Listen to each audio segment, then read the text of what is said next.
delayed thing. Like it's a little bit behind the Zoom once you do Oh, go live. YouTube it.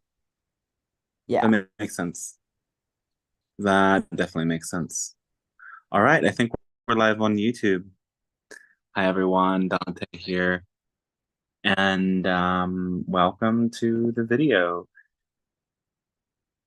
Okay. Oh, great.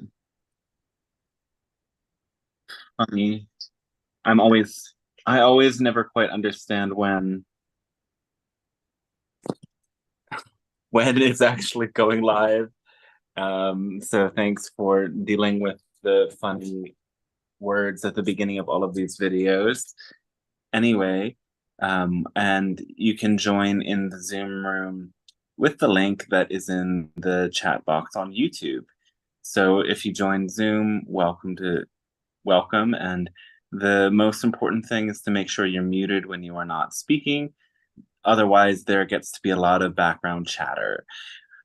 We attend to everybody's questions, and hopefully you can ask questions that are framed in a way that they benefit everyone. They can, of course, be personal questions, but think about everybody listening to this video and imagine that you can take out the details that might not be relevant so that everybody can benefit from your question and the Pleiadian Council's answer. If you want to support these streams, optional donations really help this to make it happen. Thank you, thank you, thank you. Really appreciate it. So much gratitude for the people who make these streams go round. And what else do I have to say? Um, not that not that much, hopefully. But I will show you a little glimpse of the website in a moment. And if you enjoy the teachings of the Pleiadian Council and benefit from this energy, we have two entire books. This one's a very large book, the guidebook to Living Love on Earth, that was 36 hours of channeled recordings, transcribed over a long period of time to make these teachings. And it's a really incredible book. You can ask a question and turn to a page, find the answer, and find a lot of really incredible teachings that could transform the way that you see yourself and this beautiful earthly existence. Um, and what else? A quick moment to introduce you to DanteStarshine.com is my website. Sign up for the email list to get updated whenever these live streams happen. Of course, you can stay tuned on social media as well, but the way the algorithms work, you don't always see every post. So when you sign up in this way, you'll always be on the update. There's a lot of information here about channeling sessions and the channeling course and doing one-to-one work with me over a period of time to really take this energy work and deeper soul searching work to a deeper level. And also, this is where you can book a session and also where you can uh, send optional donations. All the information's here. There's a booking link that I wouldn't recommend working with because I'm going to be busy for some time. Usually I do these streams weekly, but because I'm going to India and there's many new things happening, a little bit more chaotic in that time. This is also the other book from the Pleiadian Council here. It's really about learning how to tap into abundance and honor your own innate value. So self-worth, it's abundance, it's manifestation, it's connecting with your purpose, way more fine-tuned than the first book with the Pleiadian Council that covers so many subjects and is a healing deep dive. So I hope you enjoy all of that if you take a look at it. And I know that these, what just happened? Yeah, people get a lot from those books. And if you get a lot from the session today, your support is really appreciated. And another great support is always sharing this and letting this information reach far more people. If you know people that might be interested in this, share and send the information to them. That's all my spiel for today. Dante, you want to And give us co-host? Yeah, thank you. And please, again, make sure you're muted when you're not speaking. That's super helpful. Otherwise, Carol is going to have to mute you, and you'll never be unmuted again. Okay.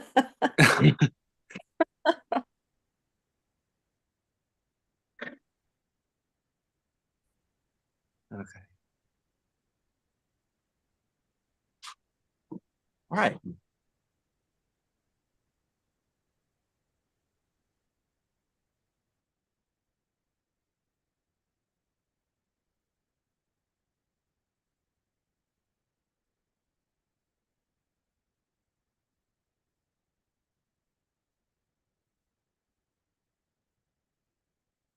Hello, and we say fantastic day to you at this moment of your time. We are the Pleiadian Council, and we thank you for allowing this transmission to take place, for receiving it, for grounding it into your reality. All of these interactions are an opportunity for us to get to know Source through the reflections that you offer us. In the same way, we hope to impart a high frequency energy that allows you to deepen in your own connection with the Source.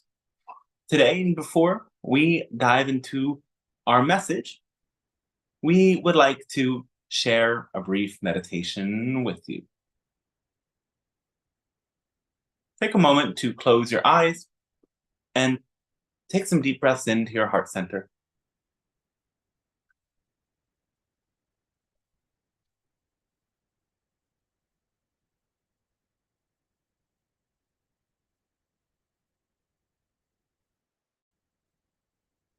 Allowing yourself to center in the core of your being.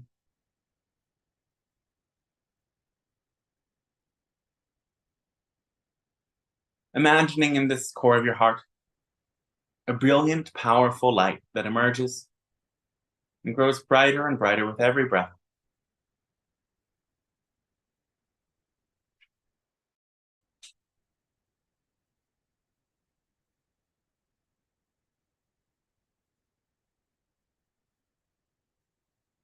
We want you now to connect with this sense of admiration, of wonder that you may have experienced.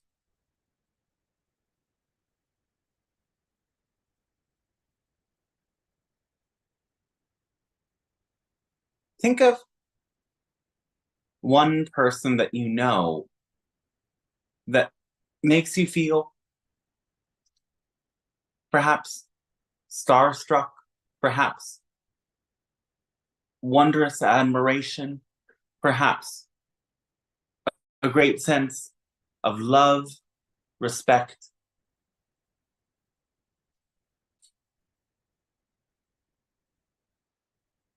We want you to imagine this person sitting on a chair in front of you. We want you to connect with the feeling that is evoked as you perhaps engage with them eye to eye.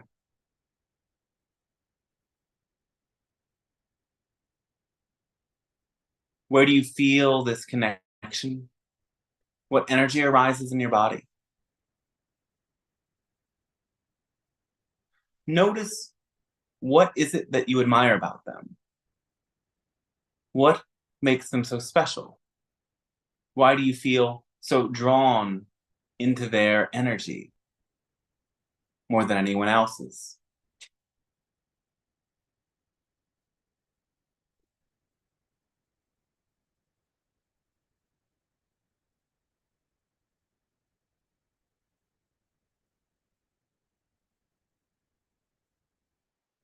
And now, thank this person and allow the vision of them to drift more towards the right corner of the room that you're sitting in.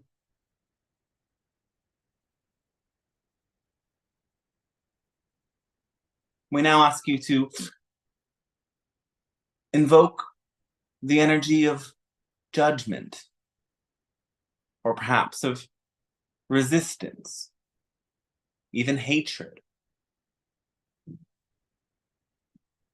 And imagine the person in your life that causes you the most trouble, or if you don't have such a person, or if that feels too personal, the public figure that challenges you, annoys you the very most. Visualize them sitting right in front of you in a chair. Connect with them eye to eye. And notice how this feels in your body.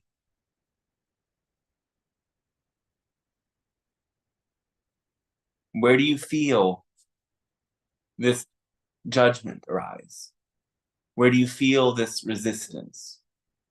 What is it that you resist or judge? Become honest about it. Don't force those feelings away. Give yourself the time and space in this moment to honor that those feelings are present as an act of self-compassion for yourself.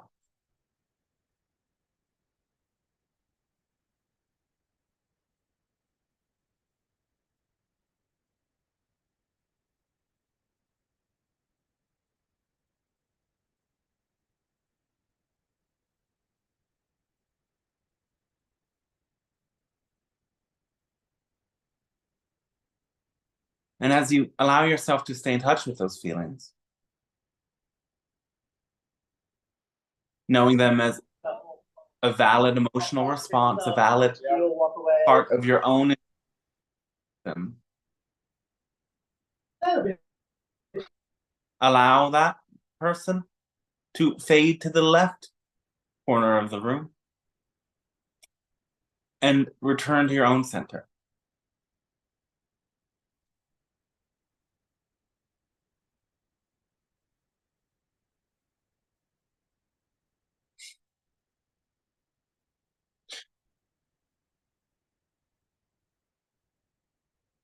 We now ask you to invoke another presence directly in front of you.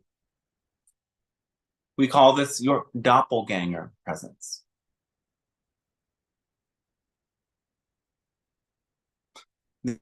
This is another version of you, a mirror image of you. You looking at yourself, seeing your own body right in front of you, gazing into your own eyes as if you're looking into a mirror. Notice what arises, first of all, in your being.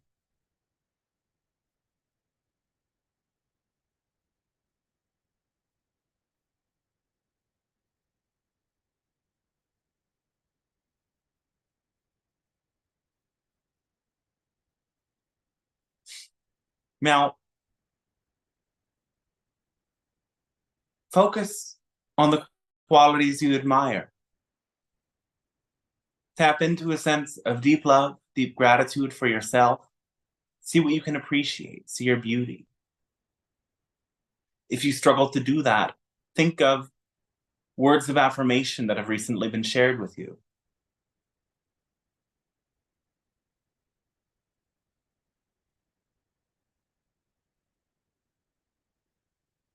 If it is still difficult, perhaps practice it till you embody it, or fake it till you make it.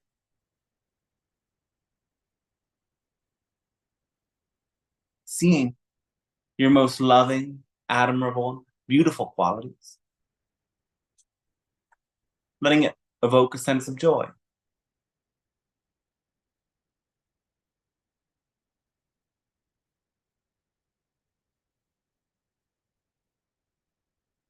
And now, allow this version of you to move to the right corner of the room, sitting next to the person you admire so much.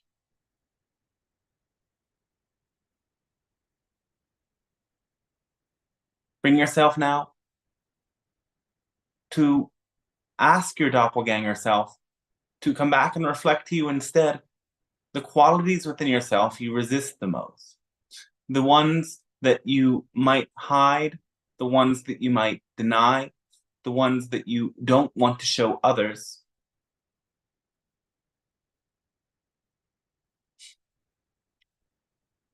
qualities of shame, qualities of judgment. Seeing yourself at the worst you've been.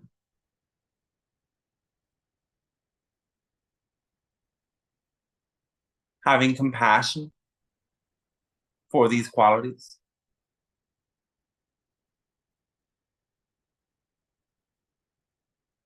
Without lingering here too long, allow this version of yourself to go and sit in the left corner of the room with this other person that you judge so much.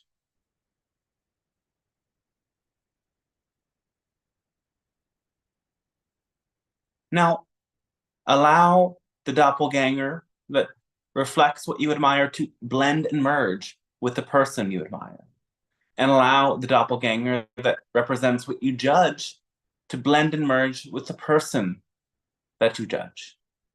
Feel these two energy fields blending together, because again, after all, remember, all is one, the one is an all. All that exists is a vast and endless experiment of the one source choosing to divide itself so as to come to know itself. And at the vastest multidimensional level, you are one with both the person you admire and the person you resist and judge. Let yourself witness it. As you witness it with whatever visuals or with whatever feelings, sounds, or a sense of inner knowing that emerges psychically. Witness, what qualities do you have so much in common with this person that you admire? And what qualities do you have in common with the person that you so much judge? How are you already the same?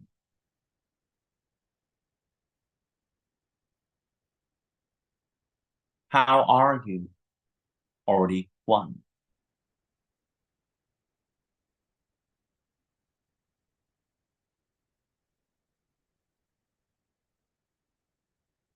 See how you externalize so much of your power, both by projecting onto these wonderful beings your own best qualities that perhaps you struggle to sometimes own and see in yourself. The love, the power, the confidence, the strength, the creativity, and so on. These are also your qualities. Can you own that? And now see, with the person that you judge, these qualities are also yours. Whatever in them causes you to judge them is also perhaps a potential that you've enacted in the past, or a potential that you control very rigidly, yet nonetheless exists within you. Or perhaps it's something that you already act out, but you might be in a level of denial of. Even if you're nowhere near as bad as them, let yourself see for a moment that they are an exaggeration of some of your own qualities. And this is why that judgment is so harsh. And perhaps now, as you soften your resistance to this person you judge, you find yourself softening your resistance to yourself as well, and vice versa. Now let these two energy fields of the light and shadow move towards you and merge within your own heart, feeling at peace with them.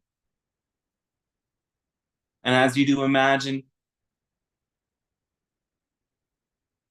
this entire galaxy within your heart, representing that oneness, and seeing that galaxy getting smaller and smaller, so that all of the galaxies that are of this vast universe fit inside of your heart, fit inside of your being, representing that you are that one, that you contain it all, the light, the shadow, the good, the bad. These are just ideas, the good and the bad, ways that you define the light and the shadow. For after all, reality would not be without both light and dark, without both all of these galaxies and the vast space that exists between them. You can stay in this sense of spaciousness in your own psychic space if you wish, or you can simply listen to our words as we will move more into the informative aspect of this transmission. We call this frequency perception and the frequency aperture. And the idea here is that every person, including yourself, sees the world through the lens of their own beliefs, but this also means through the level of frequency that they are presently vibrating at. We've spoken a lot about the specific beliefs distorting your reality. These are the beliefs you have about yourself and your relationship to the universe, and also beliefs about how this world works specifically. Life is difficult, or life is easy. I am a good person, or I am a bad person. These ideas are very complex, and these energy fields take a lot of time for you to transform bit by bit, practicing the frequencies that you prefer. And when you choose to act on your love, joy, bliss, passion, to the best you can without insisting on outcomes, you put yourself in the highest potential state for you to bring to the surface those beliefs that are in the way, and then break through them, break them down, overcome the walls, and move up to a higher level. Everybody else around you is essentially in the same process. They're in their own version of that same process. They are to more or less different degrees of aware of what the process is and how it works. And they will move through that process in their own way. Some people can move through this process without ever encountering the idea of channeling. That might mean they do it through a very traditional spiritual practice, or they do it through the idea of modern psychology. They might do it in some way that is totally unique to them, perhaps through creativity and self-expression. But everybody is essentially in that process. And everybody in their own journey will experience the world around them according to the frequency they are at. Yet there is this limit to which people can perceive others.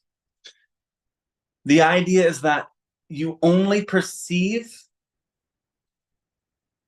a level of frequency slightly higher than the level that you're presently vibrating at.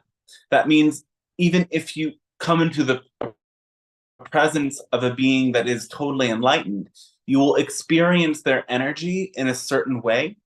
But essentially, if you don't have a high enough frequency yourself, you'll never even encounter such a being. If you do, you won't notice them. If your frequency is at a high enough rate, you will feel a wave of energy that is very much related to what level of energy is already working through you. And this is, again, the same for everyone in your life. People will see you according to how they are vibrating. They will not be able to see the depths of your potential and your wisdom and your love if they themselves have not cultivated a degree of this energy. They will only experience a little bit higher of a frequency than where they are at. It is simply not possible for them to fit that into their scope. And sometimes what happens is that because your own frequency creates an upward moving resonance when you follow the formula into higher and higher frequency energies, people who are stuck in a state of chronic resistance and they do not want to go through that painful process of looking in the mirror and confronting their negative beliefs and going through emotional transformation and purgation that's connected with the idea of ascension, when they come into contact with you, they first of all won't perceive you as something better or higher than them.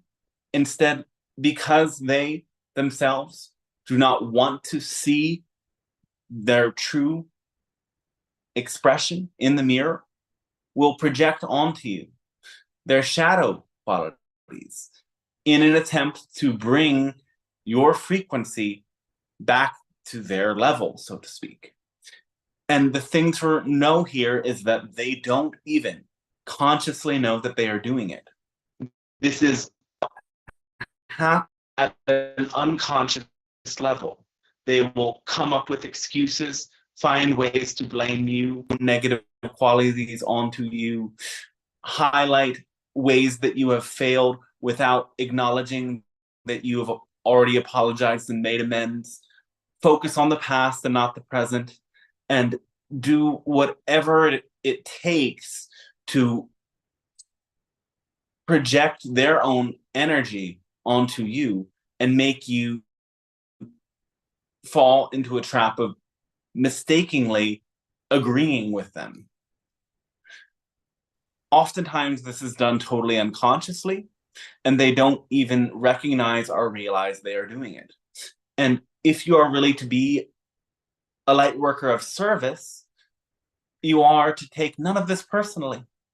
You are to acknowledge that this is what's happening and that it is simply a dissonant moment where somebody at a lower frequency who is not choosing consciously to raise their frequency is having a bit of a panic because they want to stay at that level or go to an even lower frequency because that's what's comfortable for them. And your presence is causing a catalytic process for them, and therefore they need to react. You might notice times that you yourself have done this in the past. Embrace that with no judgment. Recognize that this is something that everyone does on occasion, because sometimes you need to learn the lesson about resisting an accelerated energy.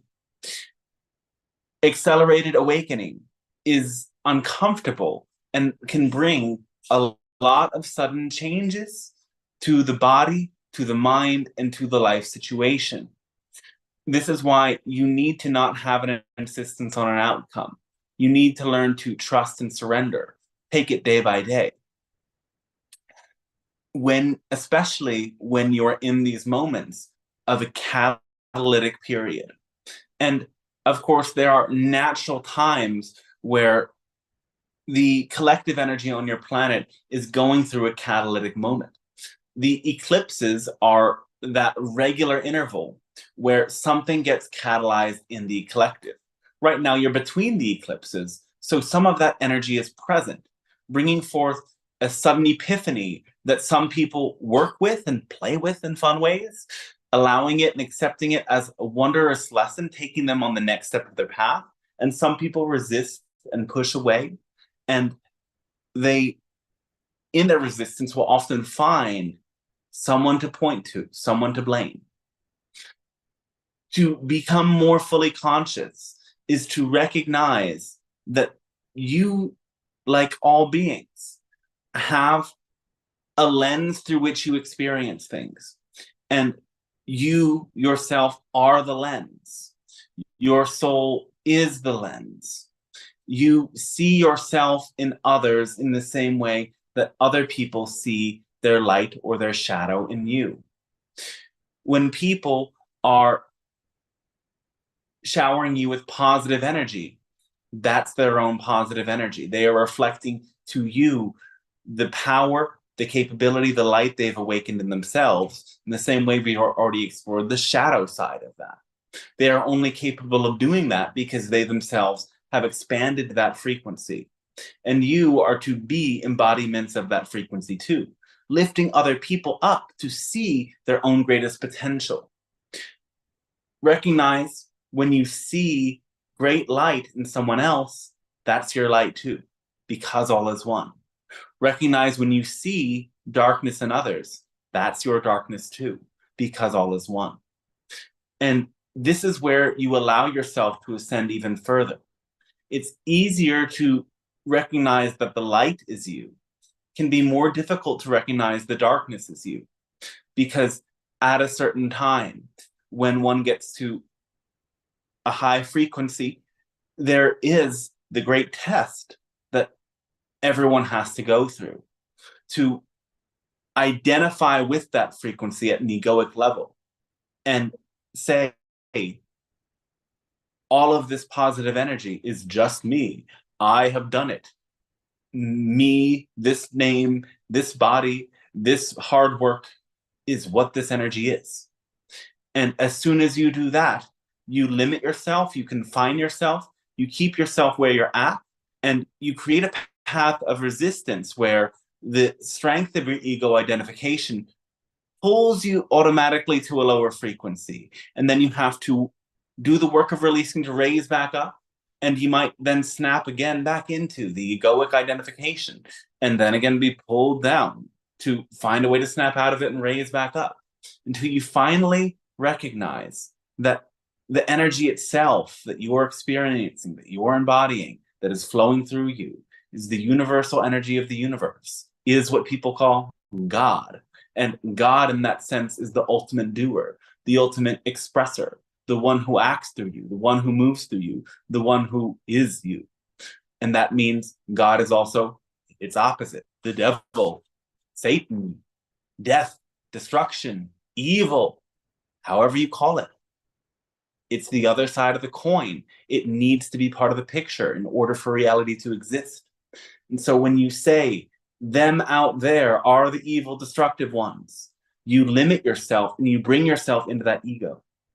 You hold yourself back from shedding the ego that would let the complete source flow through you effortlessly, easily.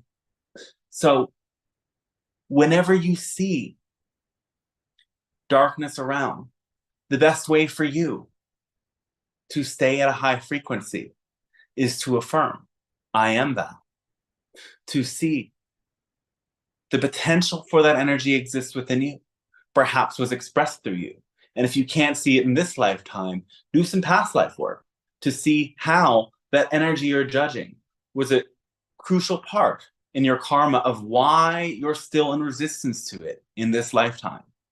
And doing that multidimensional work of expanding your sense of who your soul is will help you have your heart completely open, completely connected to all beings, even those you judge and resist. And that does not mean you have to get so close to all the ones that you judge and hug them and kiss them and be their best friend.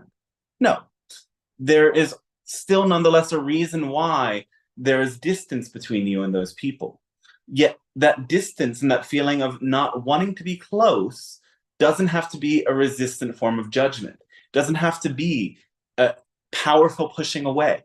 It can instead be a recognition that this soul's making certain choices, that this soul is operating under the guise of certain belief systems. And of course, anyone who's making choices has belief systems that tell them that those choices are the right choices to make. Recognizing this, you can send them love without resistance, and you can feel how much lightness and ease that brings into your system and brings into the system of everyone around you. This is our suggestion to you, and this is what we encourage you to embody and recognize today. That again, what you see in the world is you. What other people see in the world is limited by their own beliefs about who they think they are. That is essentially it. That's essentially our message for today. At this moment of your time, and we ask, in which ways can we be of service to you? With your comments, questions, musings, and inquiries, beginning whenever you wish.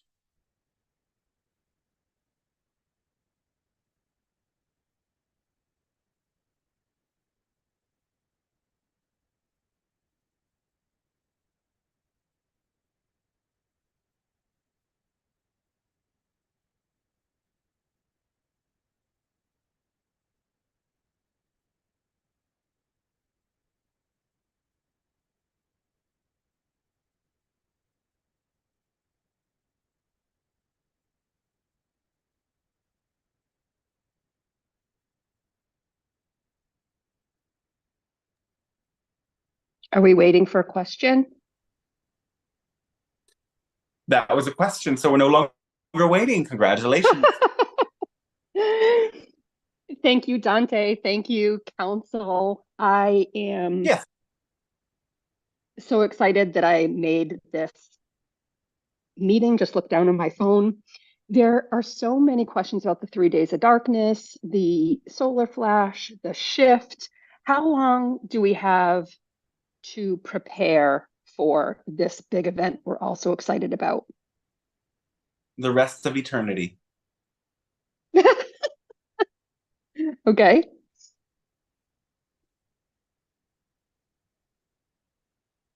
That was my Need we question. say more? All right, well, understand that the 3 days of darkness is sort of a metaphor for the process of transformation. The 3 steps is deciding to make a change. The second step is understanding the resistance and facing it head on of what the change is. The third day is making the change. And your world is moving through that shift at this time. And in that sense, you're already in this process of darkness. So the idea of a massive solar flare wiping out your technology is something that is theorized, but is not necessarily going to be enacted in the time to come. There will be times at which the internet signal will be interrupted in parts of your world during the solar maximum that will cause some economic disturbances for certain countries and inconvenience for the people in those places, but it will not necessarily impact the entire world. Of course, the solar flares are going to be increasing at higher and higher levels, and this will bring about more and more energetic purgation, more and more surfacing of deeply hidden patterns, and you will go to deeper and deeper layers of your own subconscious and the collective subconscious through this process, getting to know yourselves more. So we want you to be excited about it because we think of it as a very exciting process.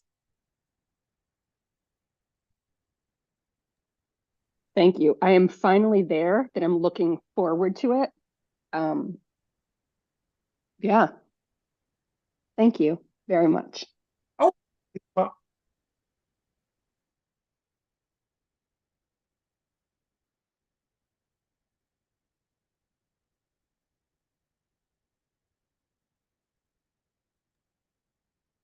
Hi, Dante. Pleiadians.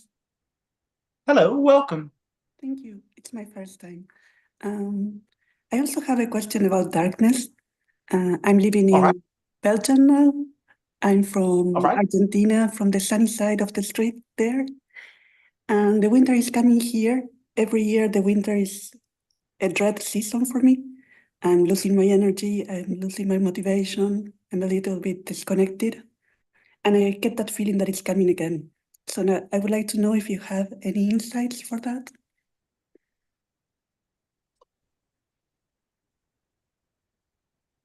On a very practical level, what we would suggest is to wake up earlier and attempt to make sure that you rise with the sun and take a walk outside as soon as you can. Saturate your skin with sunlight for a period of time. Even if it's cold, having that walk, if it's a little bit sunny, or even if there's a cloud cover, can be a way to step out in the world and energize your body. Find a source of company that suits you. Surround yourself with loved ones and foster deeper sense of relation. This is one of the benefits of the winter, is that you can value the introspective aspects of it, because you do have a great opportunity to explore yourself, to expand your connection to yourself and get to know yourself more through those cold winter months. The presence of cold brings in a need for finding warmth. Warmth is in that connection, that love, that fostering of relationship. You may also enjoy more creative time, more time for study and exploration, more time for cooking, more time for crafts. These are all ways of making the winter more enjoyable. Of course, you have to not resist that part of living in the northern part of the world and the far southern part of the world, where there is so much light and so much darkness, is this intense reflection of contrast, that you get to have periods where there is incredible light and incredible festivity and playfulness. And then you get to have the dark, where you are tuned more into yourself and you have to let some things go. And you have to see which of those connections that flourished when everyone was so silly and playful can last through the winter when things are dark and serious. And this itself is a very valuable connection, and a valuable reflection, rather, that lets you see through contrast what is serving you in your life and what is okay to let go of. Thank you. I will step out, I will step in and see what happens. Yes, any other specific questions about your own experience of winter in the past? I feel I step way too much inside, and it feels like I allow myself to close the doors of the outside world, which is comfortable, but it becomes a little bit of a habit, and I would like to change that. Yes, it's important to let people into your space. So it's okay in that way to close your door to the outside as much, but make sure you invite people into your space. That cozy time, that connection with others in your own personal space is something that will help you very much through this time. And also, that's why we suggested that you make it a ritual to get out into the world as early as you can in the morning, even if it's just for 5 or 10 minutes. This can serve as a permission slip to make certain that you don't close off too much. Thank you. Yes. And we may also suggest supplementing vitamin D if you are not already doing that. And at times you find yourself struggling to sleep, supplementing melatonin. And also chocolate, cacao can be a wonderful thing to do in moments that you might be feeling a little bit down, a little bit less happy. Lovely. I prepared a mix of butternut and chocolate today. I still have not tried it, but I have it in my fridge. Yes. This can be a wonderful way to help open the heart and have some sweetness.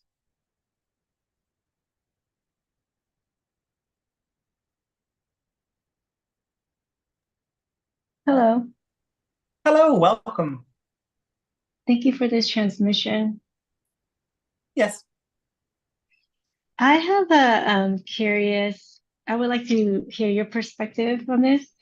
I was listening to Bashar's right. channeling in Sedona, and he was talking about the election. And he said if the woman wins, open contact will happen. If the man wins, the U.S. will cease to exist and World War III will occur. My perspective is like, I don't think that any war will happen and contact will still happen. I just found it interesting that Bashar channeled that information. Yes. And part of why this information came through was to affect the timeline itself. And so understand that many times psychic readings project something at the moment so as to make the people listening to the readings, aware of certain factors, so that they start to change their own overall energy, they change their own overall beliefs, and therefore they make different decisions that therefore lead to a different future outcome. And this is why this prediction was essentially brought forward, so as to direct your collective to the preferred timeline.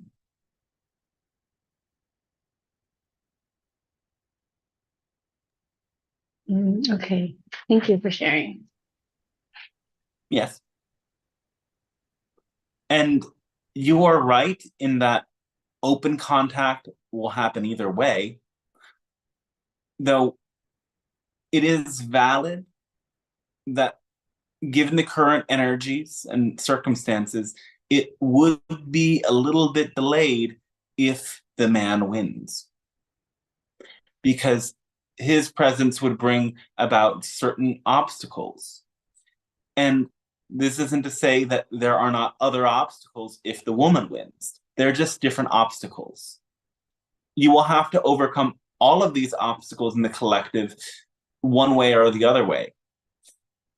But the woman is the more accelerated timeline.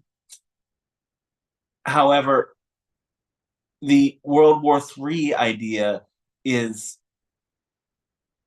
something that needed to be said to reveal a certain potential, to point out to those listening certain aspects, certain potentials, certain realities that might manifest and are connected with that person.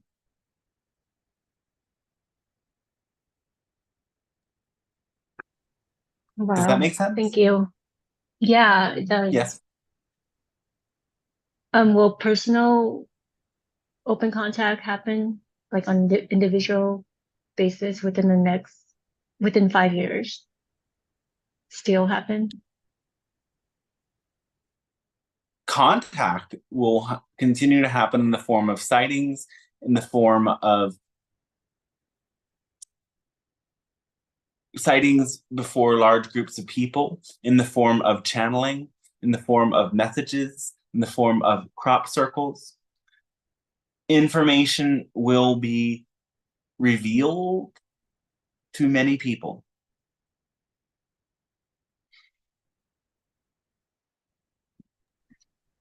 Thank you.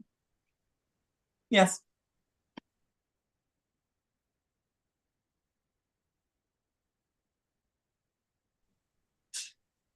Pleiadians, I saw ships last night in Phoenix, Arizona at about 7:40 How p.m. exciting. Very exciting. I was Yes. thrilled. They seemed to want me to not video record them because they interfered with my phone. And I received a phone call at the same time, and I asked that person if they could see them. They could not. But I wanted to know, are these reverse engineered human craft, or is it aliens? And if so, what species am I seeing in the sky today or yesterday? They were extraterrestrials. They were Sasani in their origin. How exciting. Yes. And I you're don't have aware any of your follow-up connection. questions. I'm aware of my connection, yes. Yes. And you're aware of your involvement in the hybrid program? Yes. Excited about that. All right. Yes. So look at this as a very important sign that things are on the right track, though it's important to keep your attention attuned to the areas that you want to develop.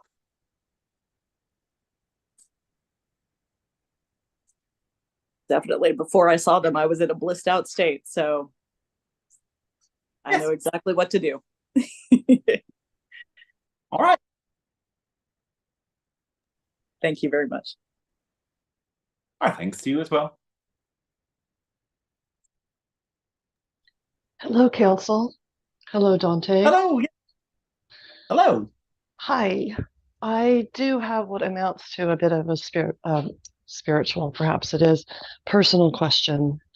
and that is that I have been experiencing headaches for several weeks now, and I would appreciate any input you could give me about the physical aspects or the spiritual aspects of said headaches.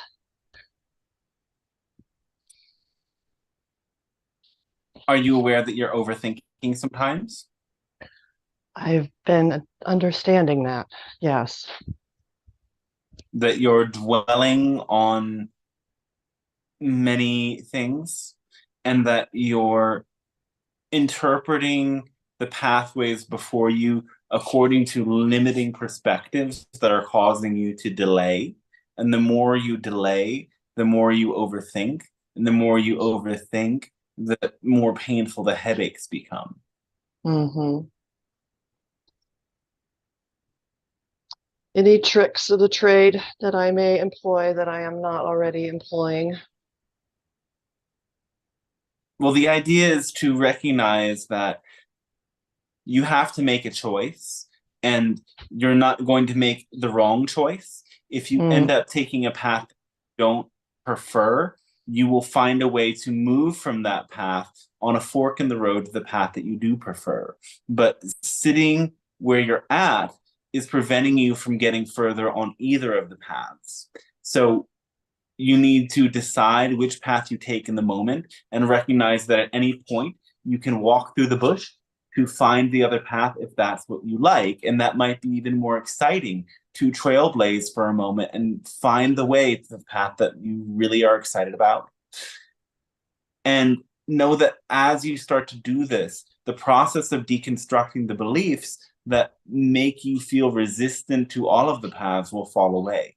You will find that you don't like certain things about walking the path, but you will find that once you are in motion, the movement on the path is not as bad as it seems when you just sit back and imagine it.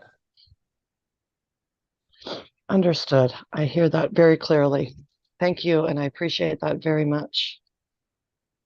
Oh, well, thanks to you as well. Love you. Our unconditional love and gratitude to you as well.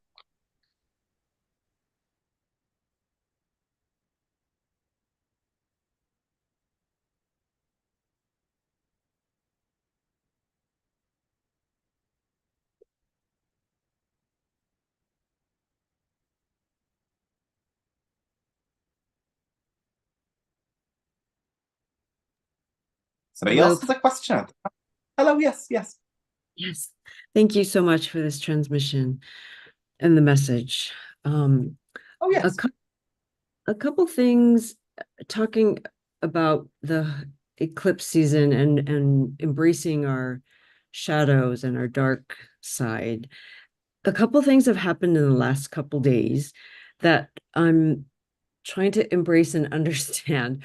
One is that I lost a very significant piece of jewelry that I've had for a very long time, and I don't recall how or where, but I don't recall how it was lost. And the other thing was a dead bee showed up in my home yesterday. And I'm curious if I feel like it's a huge transition right now. There's a lot of emotional turbulence for me.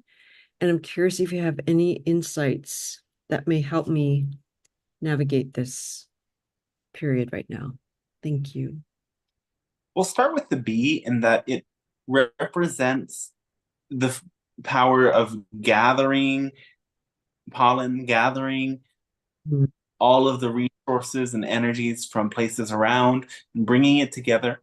The bee also represents the idea of service, of teamwork, and this can represent letting go of a connection to a certain team, to a certain shared goal, yet understanding that this nature is very much part of you. The power of teamwork, the power of collaboration, the power of gathering energy from many different sources, beautiful sources, and bringing it together to serve others is very much your nature. But there comes times to move shift your involvement from one team to another, and understand in the end you're all serving the same purpose. Does that resonate? Yes, very much so. Very much so. I'm grappling between where I can serve best and how to use my talents and gifts. So that makes a lot of sense to me. Thank you. Yes. And the jewelry, what does it represent to you? Yes, I've been reflecting on that myself. It's a piece of jewelry that was symbolic of me being very independent, and as a quote unquote adult, kind of carving my own path as an adult when I first moved to New York. And I've had it for a very long time. And it very much represented my independence and my autonomy. The second one you won't be losing, so to speak. But this idea of independence is something that you are ready to move beyond, to move from the idea of autonomy requiring independence to interdependence with autonomy, and knowing individuality within collectivity, knowing self within group dynamics, within family dynamics, not necessarily family in the traditional sense, but knowing self within the soul family dynamics, and letting yourself become more open to depending on other people for emotional support, validation of your own spiritual essence. Because again, you may know this, but when other people act as a clearly polished mirror for you to see it, and you for them to see it in themselves, you become a much brighter light, in the same way that a light shine in the mirror literally creates more light than a light that shines alone. And some of this idea of independence has been preventing you from letting love in from particularly friends. There has been a sort of attachment to the idea of a particular form of love, and this has caused you to reject love from some people at the cost of your own healing and joy, without you necessarily seeing it. And so the idea is that as you let go more of this independence and build closer bonds and truer friendships, you will move into the next cycle with grace and ease. This will also lead you to finding the kinds of relationships and other ways that you're looking for. Oh, wow. Wow, that really, really resonates with me a lot. I may I ask, is that me essentially resisting and judging, self-judging about what my idea is of independence versus letting myself be vulnerable? Is it more about letting myself be vulnerable and more expansive to receive? Yeah, both of them. Yes.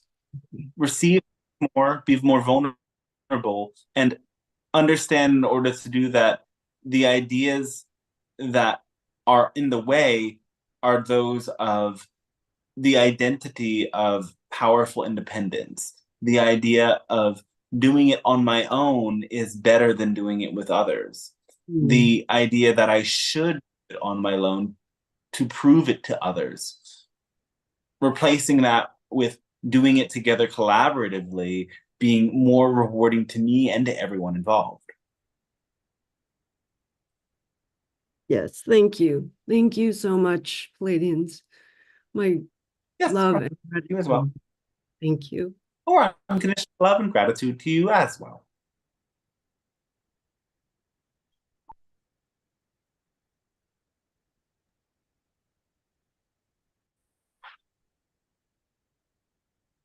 Hello, Pleiadian Council. Hello, yes, welcome. I would like to ask about how do you see the progress of major conflicts in Ukraine and the Middle East in following months?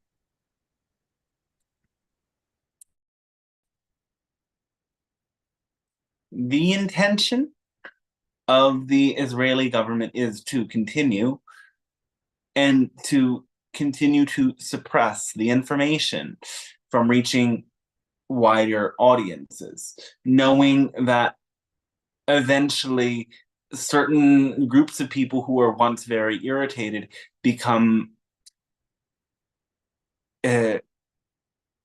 subject to their own short attention span, allowing them to make small pieces of destruction over time that is continuing.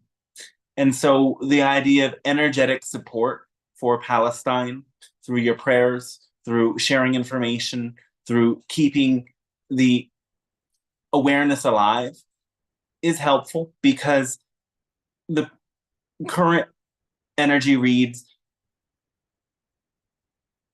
continued destruction for a great period of time.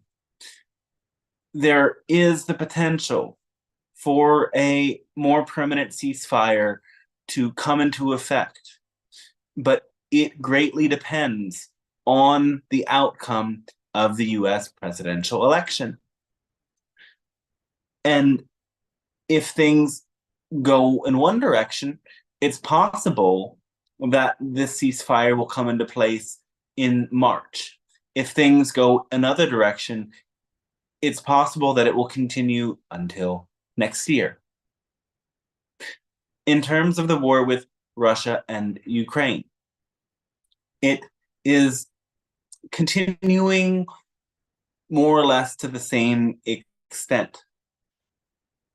There might be more financial support directed to Ukraine from the European Union and from other places in the months to come.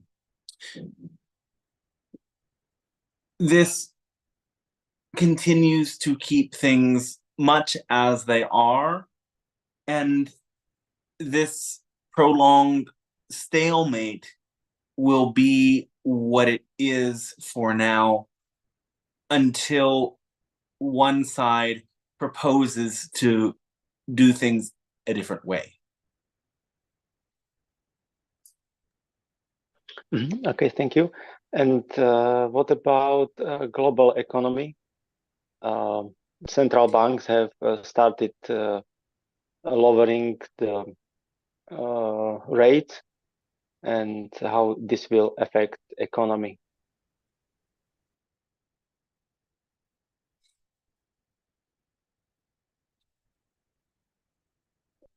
Inflation will spike in certain developing nations in the next year. This will allow for some major banks to move assets out of the European powers and into other places.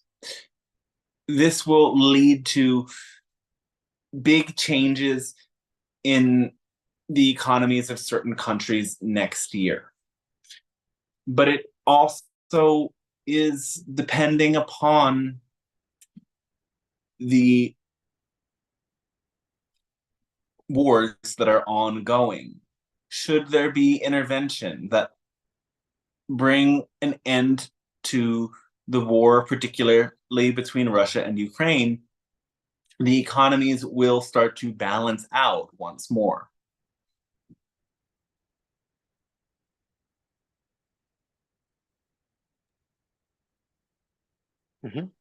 And what about some economic headwinds you have mentioned some times ago in December?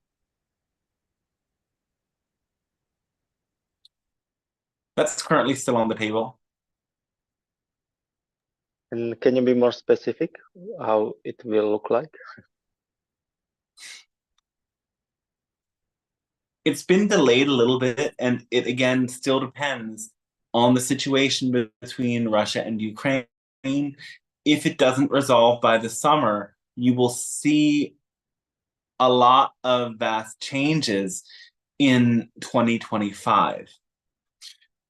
The period of the spring, particularly March, will be a very revealing time.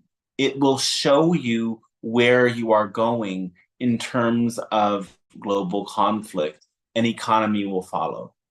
So visualize the outcomes you prefer and stay tuned, because in March, it will make itself very clear.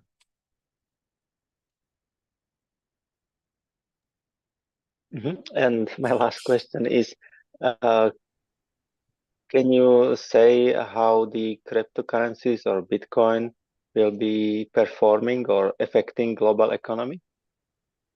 Will it be more adapted in the mainstream? Cryptocurrency may have another surge towards the end of this year, and it will be used by certain countries that are experiencing inflation to balance things out. Yet some of these nations have become reluctant to use it because the cryptocurrency itself has proven volatile in recent times.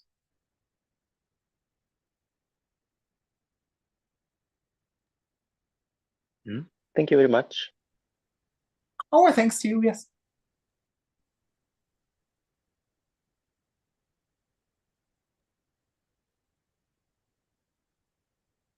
Hi. Hello. Hi. I have a question. I'm just curious. It's maybe a different question, but what is there beyond source?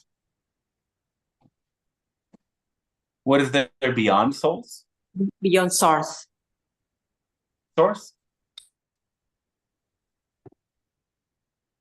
Oh, source is the ultimate level. There is no beyond the ultimate. So source is everything.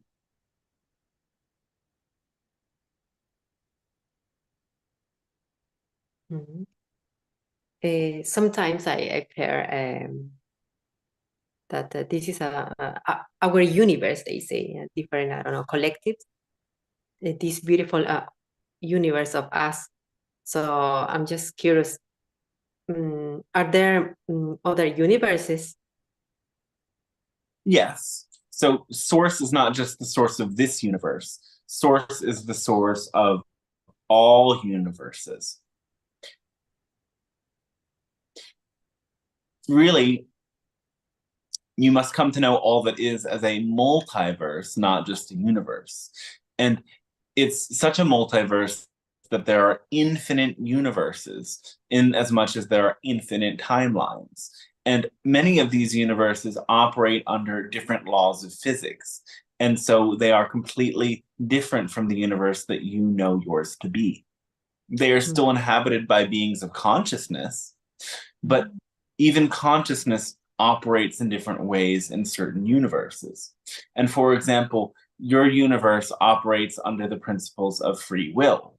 There are certain phenomena that don't have the consciousness that humans possess, like stars and planets and rocks. While they don't have free will, they are part of your universe operating with consciousness.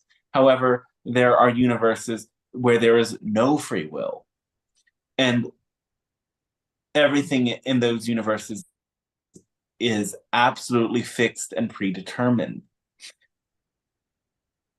This is, again, serving source a contrasting experience so that source gets to observe the difference between free will and determinism. Even though, yes, your universe has some degrees of determinism in that there are certain experiences like gravitational pulls and so on and so forth that absolutely operate in this certain mechanical way. Nonetheless, the beings of consciousness in your world have free will, and therefore this experiment of this particular universe plays out in a particular way. Mhm. Do you mean a universe, a dimension? No, we mean a completely different realm of existence. As in, your universe has a vast amount of galaxies. There's a completely different reality that has different functions and different manifestations, different experiences completely, so much so that we can barely describe them to you. And also, why would we? It is of little relevance because your soul is generally connected to this universe. But again, there are different parallel realities within this universe, meaning that there are an infinite amount of different versions of the universe that you inhabit, yes. And a dimension, yes, a dimension is different because experiences exist within many dimensions. Just because you only experience the third to the fifth dimension in your human experience, it does not mean that your soul and this universe don't have the full range of many levels of dimension beyond just the ones that you are experiencing and know about at this time. Okay, thank you. Thank you very much. Love to you all. Yes. Our unconditional love to you as well.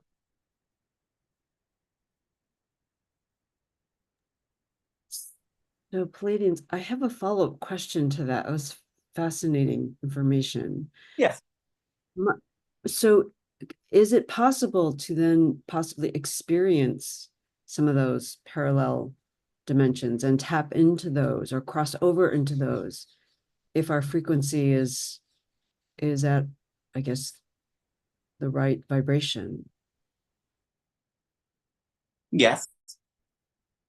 Though again, you won't experience it directly. You only experience your own interpretation of it according to the way that you view things from your perspective in this world. And will we be capable of knowing that we're in multiple dimensions at one time? Yes.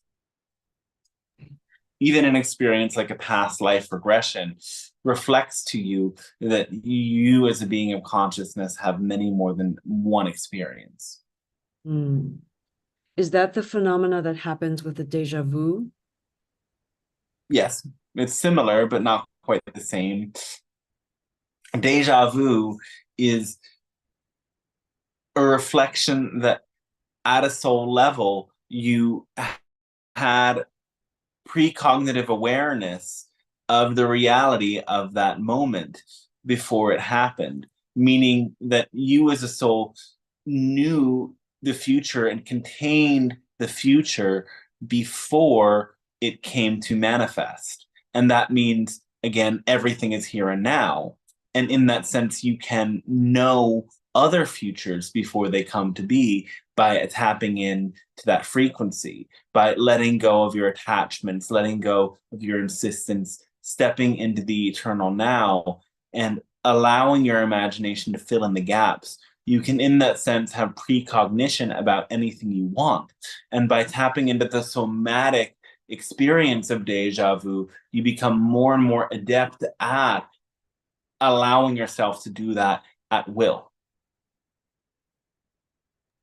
Okay. Thank you so much for sharing that. Thank you. My gratitude to you. Thank you. Oh, yes, thanks to you as well.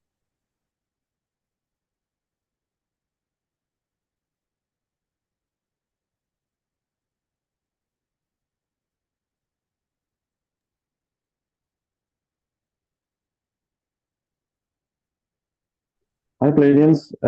There is a question on the Zoom chat. Somebody who couldn't get on.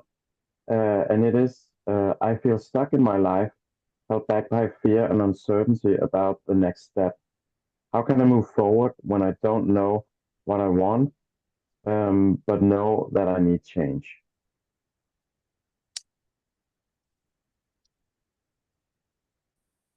Well, first of all, start by recognizing that you do know what you want. You want what you need, and you recognize what you need is change.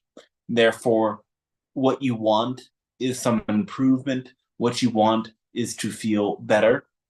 And in the sense of not knowing what you want in a physicalized sense, of knowing what you want out there in the world, recognize at least you know what you want in terms of frequency. And that's still knowing what you want. And in that way, pay attention to what you imagine and what frequency that conjures in your being.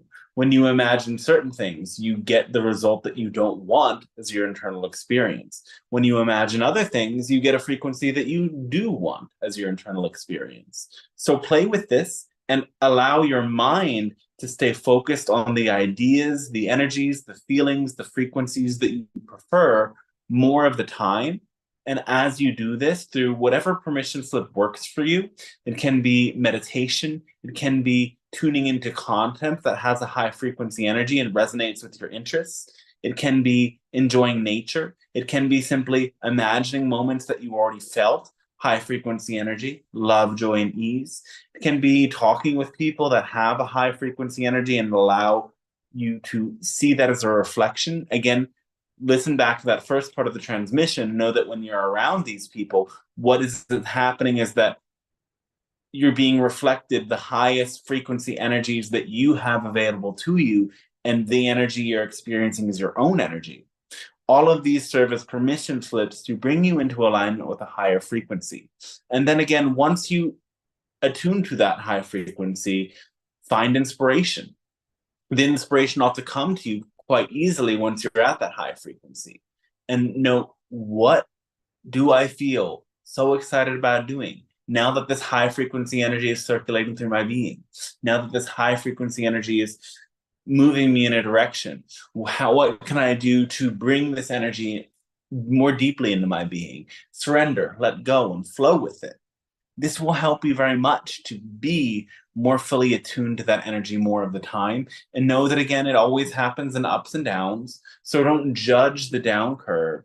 Let that be inspiration to move back into the up curve, and let it show you the contrast that helps you appreciate the up curve, and let it show you the belief systems that become active and predominant when you go into the down curve, knowing that those belief systems are actually the cause of moving into the down curve in the first place. So start to actively deconstruct those belief systems so that you can stay on the upswing all the time.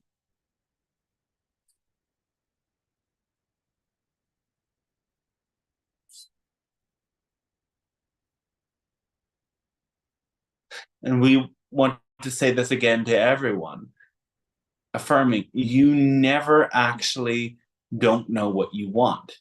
You always know what you want. You want to feel better. And if you ever feel confused, start with that. Bring your focus just to making yourself feel a bit better. And as you do, knowing what you want in the bigger picture out there will become clear.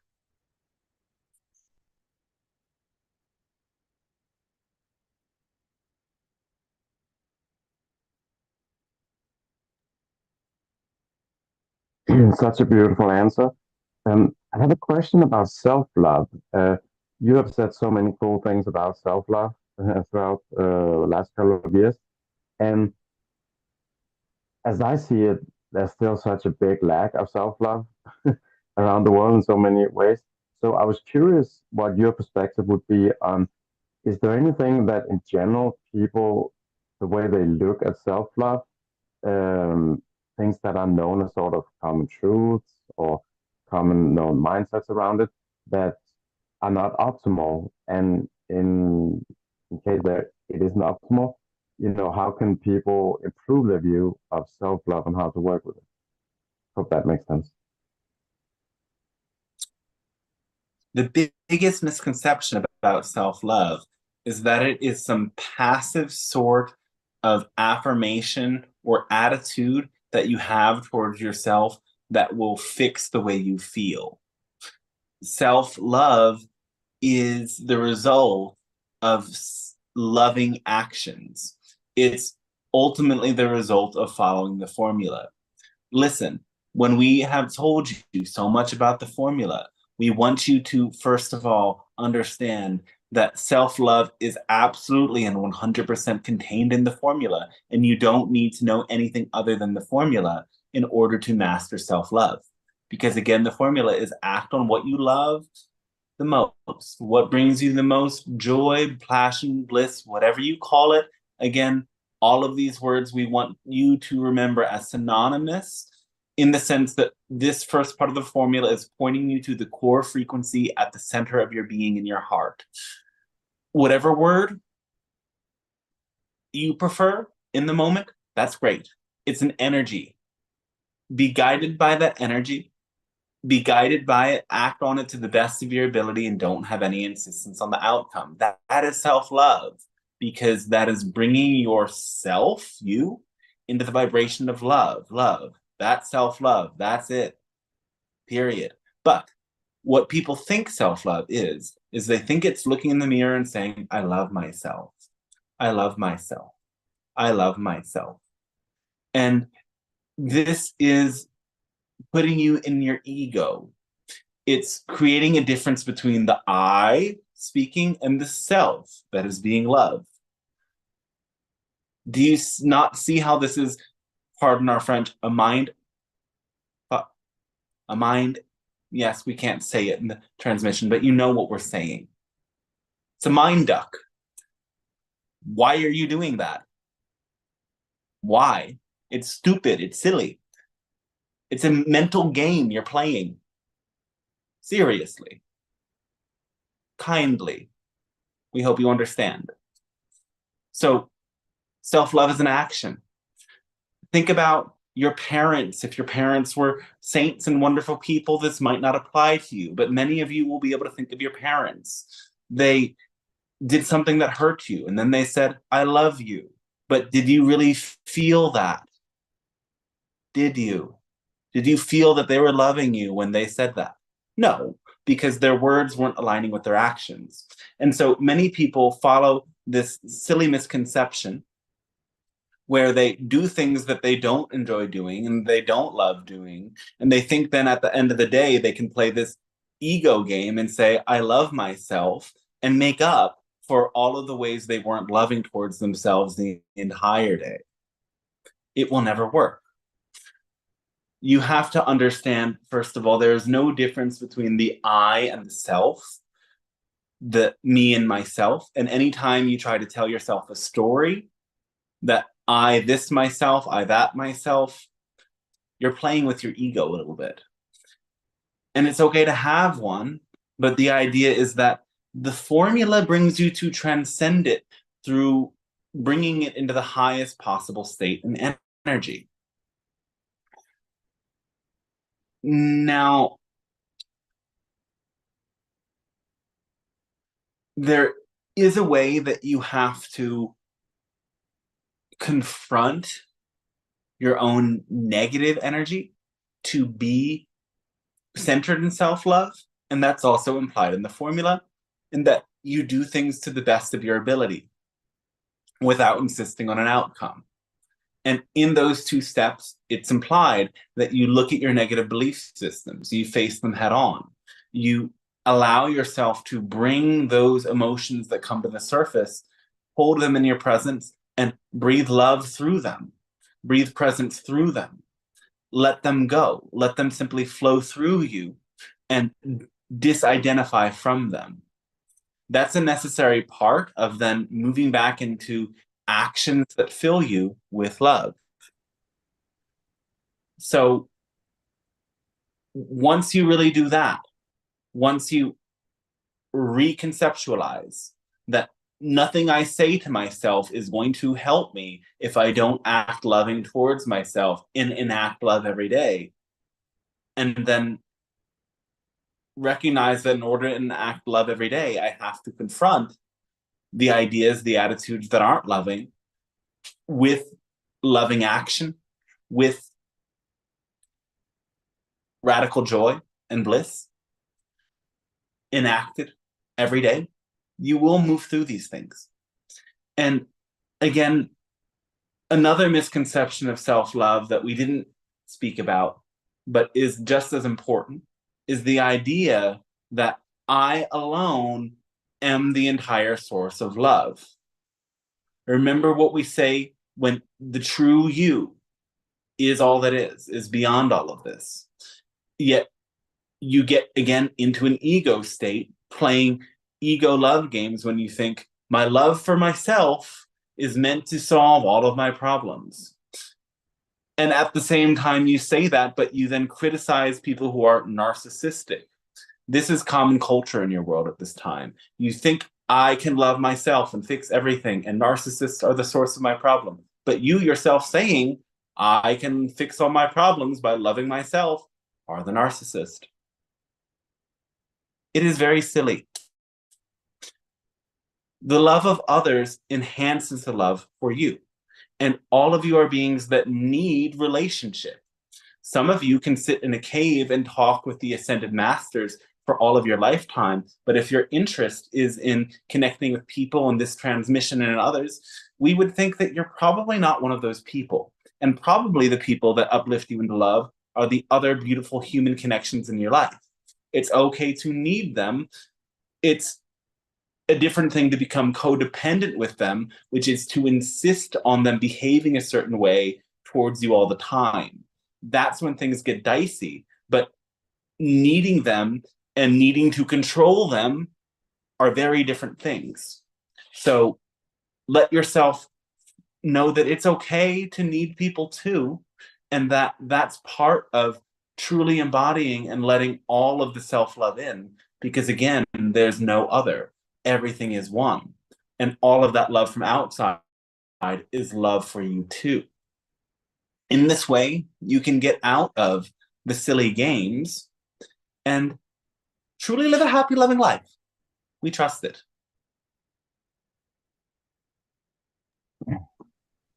Beautiful. Thank you so much. That was awesome. Yes.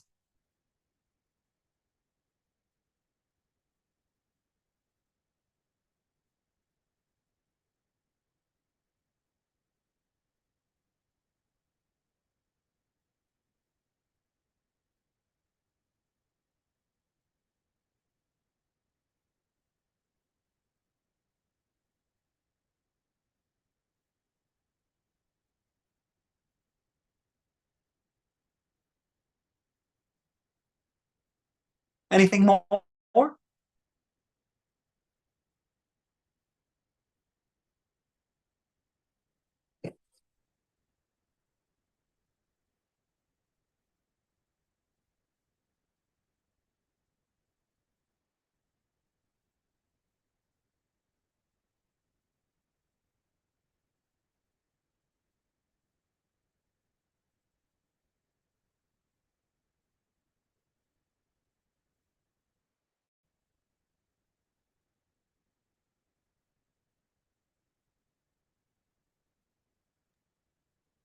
All right, will that be all?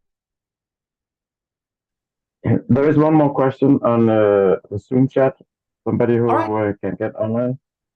And it is, I've been experiencing reoccurring health issues, including eczema, sore throat, and fatigue. Despite trying to maintain a healthy lifestyle, these symptoms persist. Can you provide insight into the root cause of these issues and any guidance on how to restore balance in my health?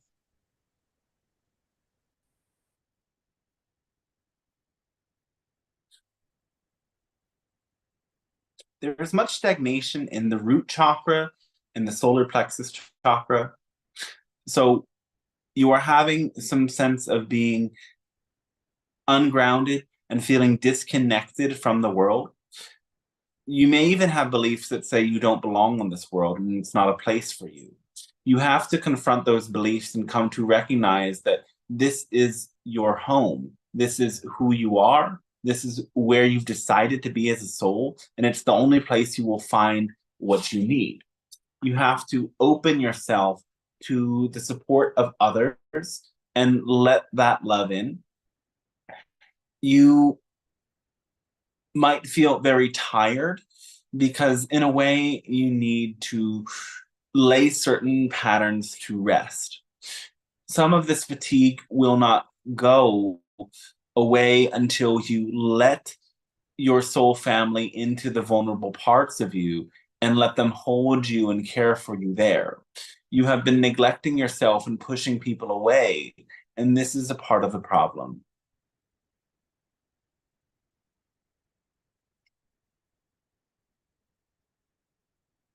All right. Will that be all? Yeah, thank you so much on behalf of everybody. What a wonderful transmission. Thank you so much.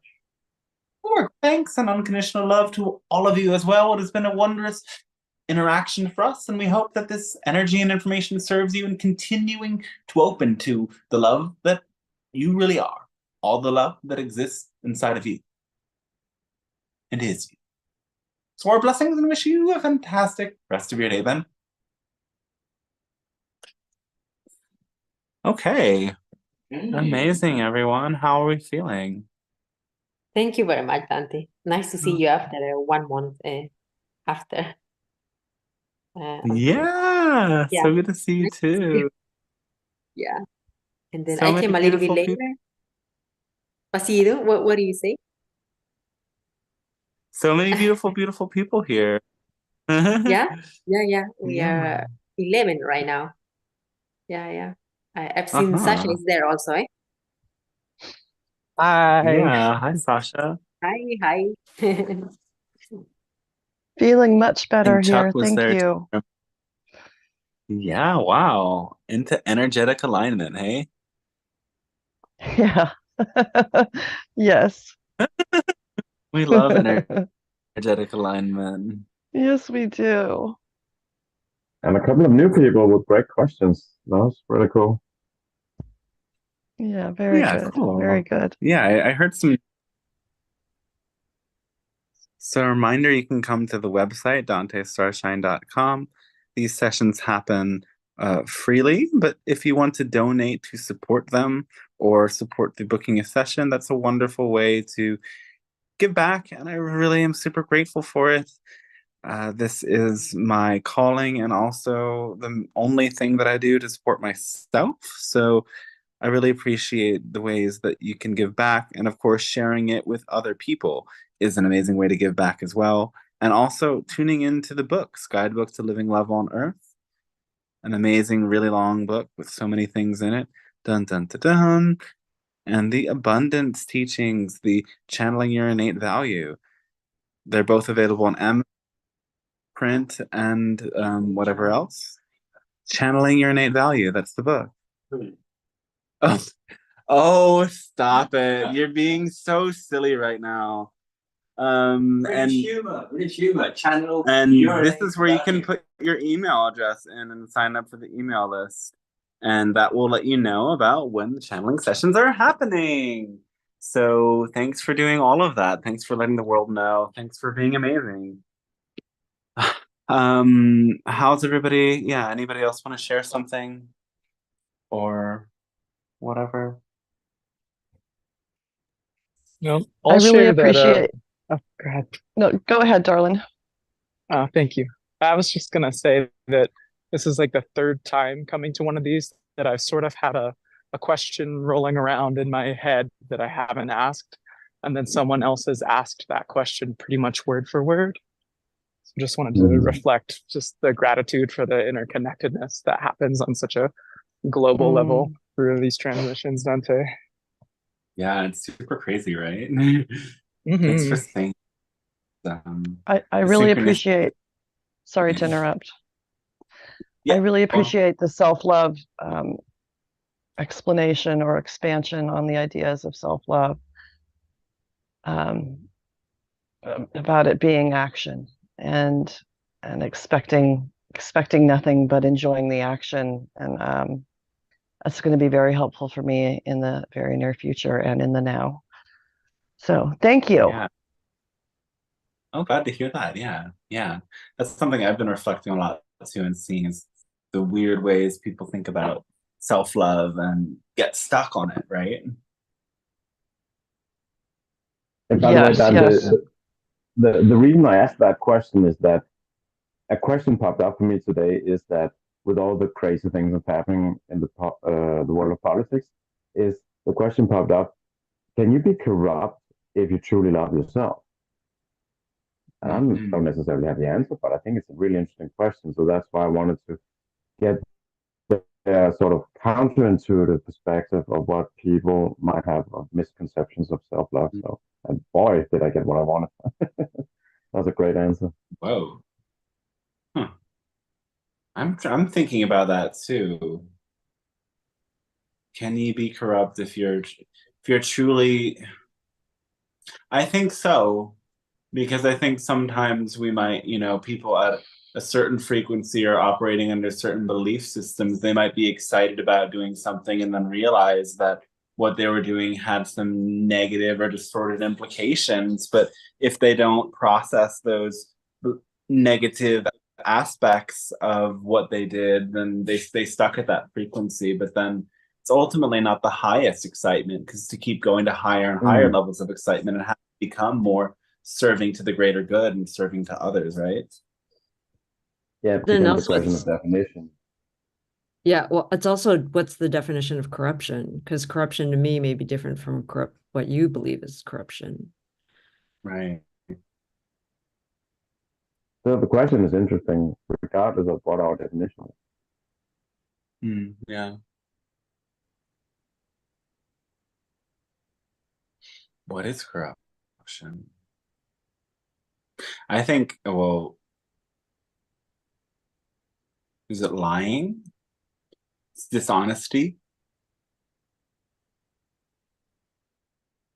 Is it static Perhaps. within the system? Because corruption also implies it's within a certain construct, that there's some covert something else going on to prompt behavior that may not be of a high frequency.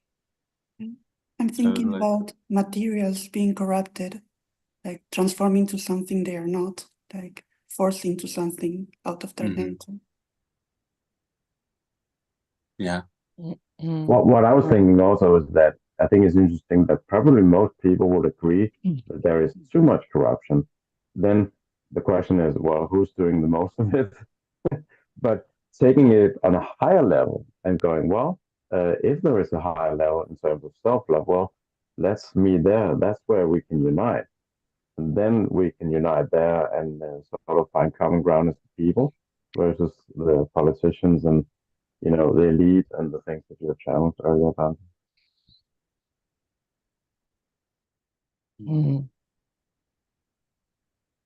Stepping into transparency, right? Like transparency as an act of great love. There's some teachings of Pleiadian Council talk about, sometimes it's like authenticity, consistency, transparency. And these are required to really master the formula and start to transform those beliefs at a more accelerated way. Is like, are you being authentic with what you want and how you show up? Are you consistently staying at that frequency? And are you transparent with others in the process and letting all of who you are be present there? And I think if you're missing those things, then there is a level of distortion that doesn't allow the highest frequency to manifest. And they say, people want to get telepathic. The idea is you have to become fully transparent first, so that once you get rid of all of the things that are holding back your free expression of your emotions, your beliefs, your feelings, then you start to have less holding patterns, holding back. There's no more holding back. And so then automatically you're already on the same level of vibration of people around you, because you've gone past everything that was holding back and they've gone past everything they're holding back. And then suddenly you'll start to have the same thoughts at the same time, because your frequencies are attuned to each other. But is not there yet a lot of vulnerability in that transparency? Like for empathic people feeling what others feel and that connection of opening the doors to something foreign and not knowing how to handle it. Yeah. It takes a lot of vulnerability. It takes a lot of trust. Yeah, but trust in the unknown. Mm-hmm. Yeah. Yeah. And trust in One of our yourself biggest and your guides as well, I guess. trusting in yourself, but yeah, I mean, trusting in the unknown is kind of like trusting in yourself, because it's trusting in your ability to be able to respond to the unknown. Like, if we don't believe there's a sense of stability, or if there's this intuitive ability to know what to do under challenging or threatening circumstances, then the unknown is always going to be a bit scary. But when we trust ourselves and trust that there's like an internal mechanism to respond to whatever's happening around us, the unknown becomes exciting. It's like you have your back. You trust yourself that you carry the luggage for yourself. Yeah. Wherever you go. Okay. Lovely. Yeah. This And is that also, you'll by the know way, what to do. You know what it's like, knowing that you'll need to know, knowing that you'll know what you need to know when you need to know it, rather than if you don't know it in the present moment. Like, you know, yeah, it's important to like if you're going on a trip, plan out all the details, figure out all the bus stops, figure out this and that about when you arrive here, when you arrive there, and pack your suitcase, get your bags ready. But then there's certain things that you'll never know, like how's the weather going to be? Is the plane going to be delayed? Is this going to happen? And then because you can't plan out those details, that's when you have to trust that you'll know what you need to know when you need to know it. And that's how psychic information works a lot of the time as well, is that we only get so many downloads because those are the downloads we need for the next step. And then at that next new moment, the information comes in, because our brains are powerful, our bodies are powerful, but there's no way we could process all of the information in one moment. And if we did, it wouldn't even be fun or exciting, because we would literally know everything that was going to happen all the time. Yeah, we don't need to. I think a lot about choices. Like we put a lot of weight on making the right choice.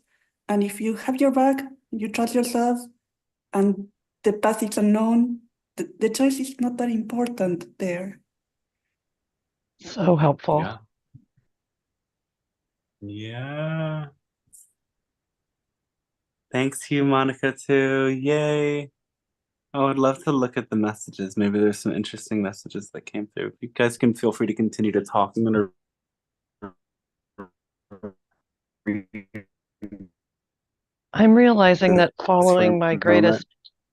greatest joy, maybe doing something that on the surface I really wouldn't necessarily want to do. Like, for example, I'm slowly pecking away at a new resume.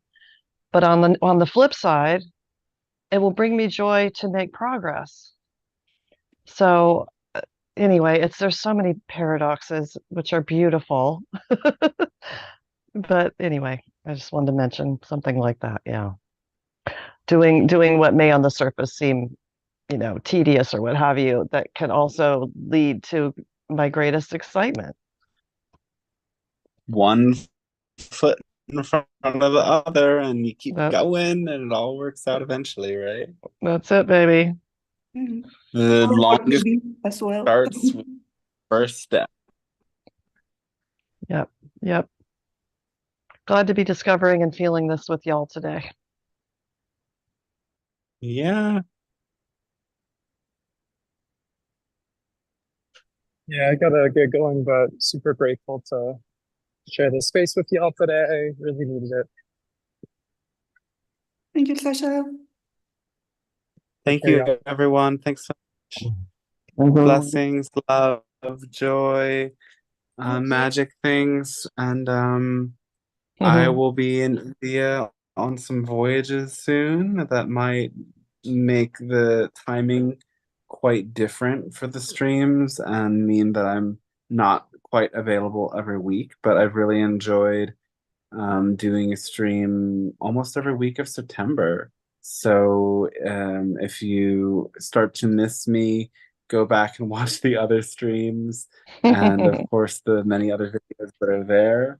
And I think you might see me again in 2 weeks. So hop on the email list if you're not already there to see when it will be. Thank you You want to say again. hi, Mahalo? One. Thank Yeah, you. hi, everyone. Hi. Good to see everyone. Yeah. Life is good.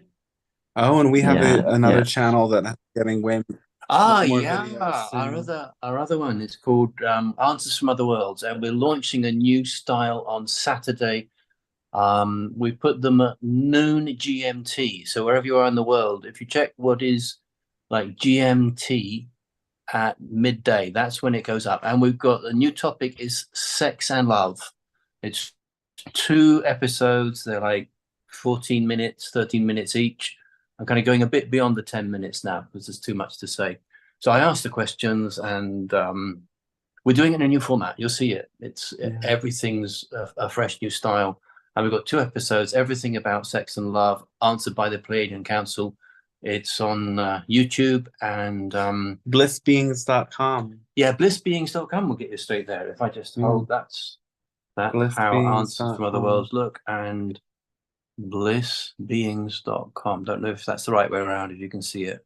It's the wrong way around here. Might be mirror image. I don't know. It's mirror image. Yeah. Mirror image, but yeah, you can type that in your search bar.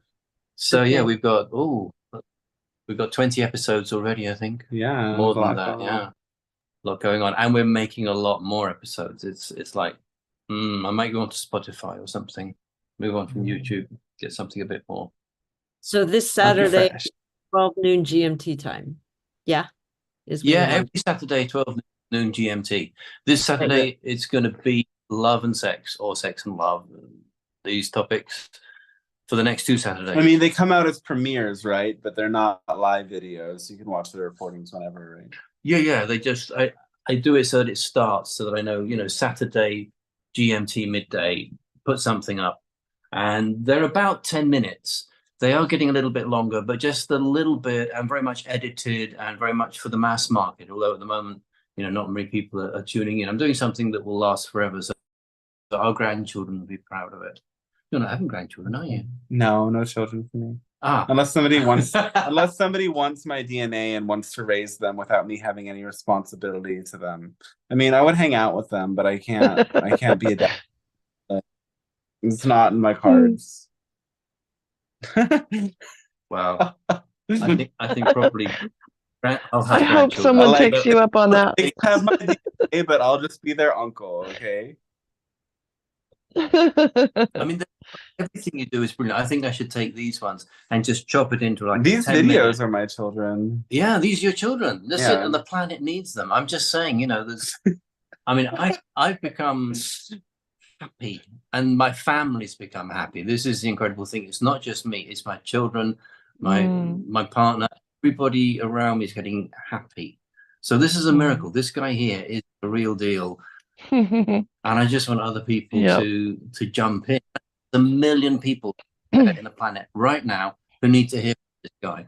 So I'm trying to package it so that it's a bit more, ready for the grandchildren, ready for posterity. Mm-hmm. We're making everybody That's happy. great. Well, I'm following passion, having fun. Yes. That's what I'm doing. Amazing. Yeah, it's all happening. Thanks, everyone. Yeah, so Safe Dante. Thank you. Bye. Bye. Bye. Ciao, everyone. Ciao, Blessings. Ciao, ciao. Blessings. Mwah. Ciao.